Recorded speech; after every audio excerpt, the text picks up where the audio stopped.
পাগলা হাট একটা ঐতিহ্যবাহী হাট এবং পাগলা থানার পাশে। আর বিশেষ করে ইব্রাহিম ভাই তার ব্লগটা খুব সুন্দর ব্লগ, এটা আমরা দেখি, এটা বেশি বেশি করে শেয়ার করেন এবং ইব্রাহিম ভাই আরও সামনে এগিয়ে চলেন। সম্মানিত ভাইকে পেয়ে গেছি পাগলা বাজার ঐতিহ্যবাহী গরুর হাটে এসে আপনার কেমন লাগছে?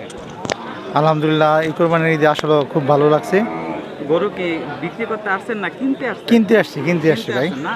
মানে জি, জি। গরুর বাজার কি রকম আছে? এখন আসলে মূলত বাজার দেখা যাচ্ছে না, আপনার বিক্রেতা অনেক দাম বেশি যাচ্ছে।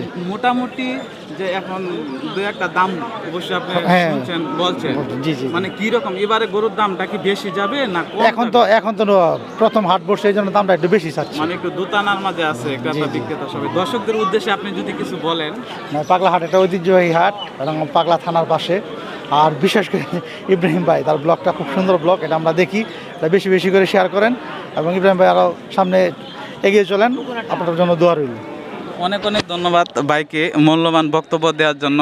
অবশ্যই প্রিয় দর্শক, আপনাদেরকে কোন গরুর কত দাম জানানোর চেষ্টা করব। এই ভাইকে অনেক ধন্যবাদ ইব্রাহিম প্রেসের মূল্যবান বক্তব্য দেওয়ার জন্য।